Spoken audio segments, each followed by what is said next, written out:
Hi, welcome to Point Made. We are a conservative news/comedy site that takes various themes, puts them together to make a point. Ta-da! And today we talk about the fallout of the Save America March. Hint, it didn't save America. The crushing of the bonus army. It wasn't much of a march either from what I watched. Well, the crushing of the bonus army in 1932, they didn't all get the bonus then either. Well, a lot of failures here. But who decides who gets to be heard? That's the tricky part. But first, well, hopefully we'll be able to be heard for the next few years. I'm not sure, considering the way things are going, but we're going to continue to push out our conservative humor, and hopefully we'll educate some people in the process. But go ahead and follow us on Parler, we're on Rumble, we're on YouTube and Clapper. We need your support, so come on out and give us a watch. And also, if you have any ideas, anything you want to see us cover, or anything where we can improve our product, please let us know. Leave a comment. I want to hear from you. I don't know about him, but I want to hear from you. Yes. And if you like our videos, please show us. Help us get the word out, so we can't grow without you. All right. So at this time, officially, we are in the minority party, at least on the federal level. But on January 6th, there was a Save America rally, and I'd hate to use this phrase, it turned into a MAGA riot. I would go to a MAGA riot. I wouldn't participate, but I just like the idea of it. It just sounds dynamic. You know, MAGA riot. Like, I'd go. Something somebody plays on the radio. Like Def Clock would sing about it. MAGA riot, go. Like, I would watch it.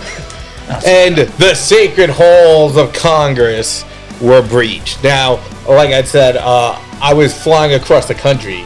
So I was in the air, going literally from the east to the west coast. So you're in the air for a long time straight. And all this stuff was happening while I was flying. And I was like, the guy next to me had the CNN.com app open. And I just kept looking over. And he's like, can you believe this? And I'm like, well, we're lucky we're up here. I mean, CNN made it look like the nation was burning below me. I mean, to be fair, I mean, you had cities that were under, like, siege for, like, months. And no one cared.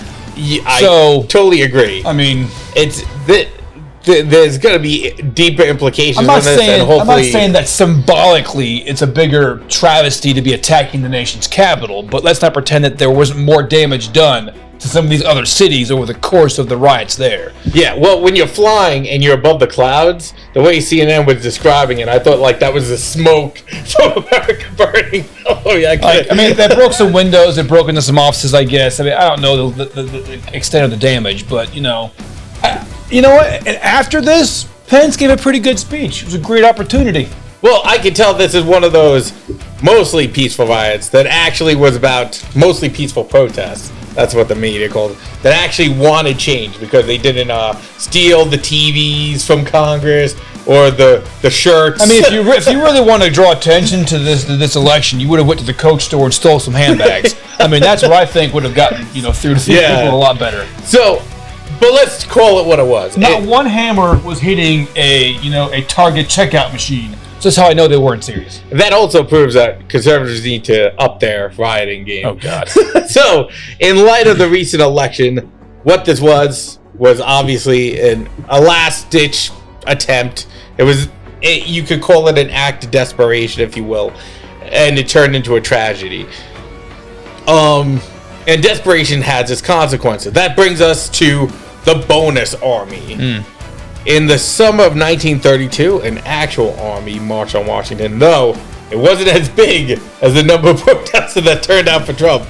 To be fair, that army, if that army was there when the bonus army marched out, the bonus army would have marched over. Bonus army. So the bonus army was made up of veterans. Now, if you're a veteran, or most Americans know, there's a GI Bill if you serve in the military. But that came into being after World War II. Before, because Congress used to declare wars, every war had different benefits that was voted on by the Congress. The one thing that basically was a constant was the bonus. It's been in place since the Revolution, though it's gone now. As I was reading up on this, I was like, dang, they need to bring it back. What bonus did I get? That's the thing. It was given in land and or money. It was supposed to make up for the money you had given up while in service of your country. So everybody... Continue on. What's that look? We're both veterans here, so I'm wondering what the look on his face is. Look, like I've seen too many chow hall aficionados just sitting out there doing their job like, well, here comes the truck delivering the food. Hey, get to cooking it.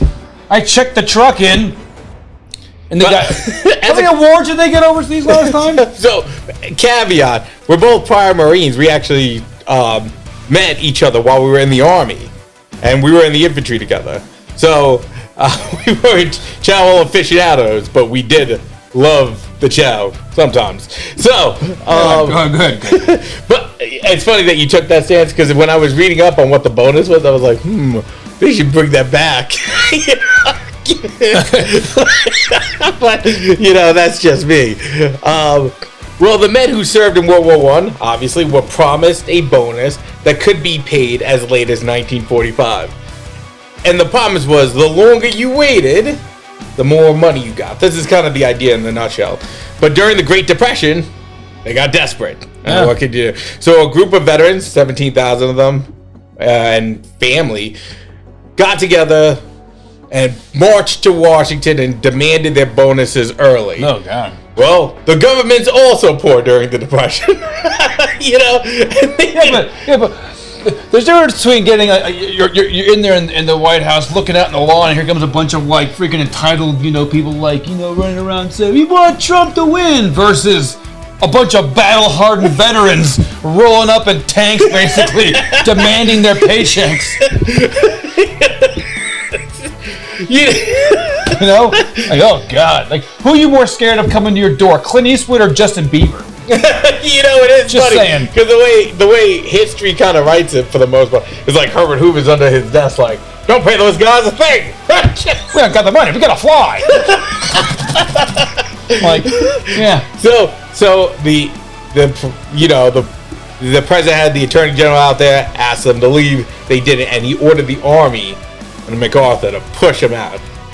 A couple of veterans died, lots were wounded. They sent tanks in, literal tanks. Hey, I was right, man. Tanks involved somehow. You never know. So obviously, desperation has consequences.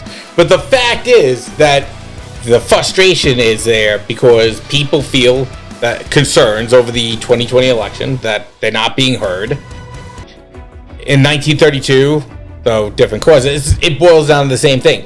They needed their money. These veteran groups, American Legion, Veterans of Foreign Wars, was formed to push for them, to help them out to get this, and they just weren't working, and people were nearly desperate. Trust me, nobody here wanted the Republicans to win more than us.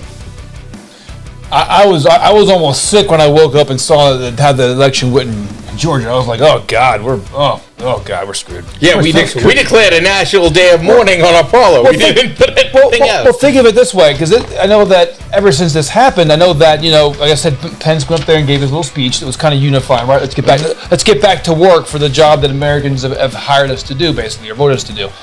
And then I think it was Chuck Schumer got up there and basically gave a totally divisive speech, basically saying that all conservative outlets and conservatives are responsible for this, basically blaming the whole for the actions of a few, right? So what that's going to do is basically telling everybody else that we're the enemy, right? So don't listen to us. Our opinions are the wrong opinions. Our beliefs are the wrong beliefs. So what's going to happen this year, and I think we're going to see, it's going to be a lot more combative as far as how we are able to get our message out. I mean, we're already getting blocked on Instagram, on Twitter, on Facebook, and things like that. So when all the main outlets of getting your message out are basically cut off from you, where do you turn to? Like I said, I think this is the time President Trump jumps on Parler. To be fair, we left Twitter because we were running into issues, but we only had 7 followers. So now, I mean, I'm not going to say we have a great product, but I mean, we try. but I mean, after you product. Actually mentioned Parler to me, it was funny because once you started us on there, within a week, I started seeing anti-Parler news stories coming from CNN, saying that it was like basically a negative conservative, like what do they call it? Echo chamber. Echo chamber, yeah. And I was like, God, I just heard this existed, and already it's being crapped on by the mainstream media. So it's kind of interesting how quickly they're going to cut off any outlet you have. What really shocked me was the way they said that if this was BLM, it would have been treated different. Like, did they want like a Kent State massacre? at the Capitol, like a charge of the Bastille, Well, they're where basically saying guards are mowing down. If it were black, BLM doing this, they would have killed them all. Like, they would have just shot them all. I'm like, I must have missed the news story where the cops killed all the BLM riots from before. Like, did I miss that news story? But they're just like, oh, they're breaking into the Coast store again. Like, no, I never read that because it didn't happen. So we'll see where it goes from here. Dark times indeed. And we'll see who gets crushed in the end. Yeah, but you know what you can do? You can follow us and we won't let you down. Point made.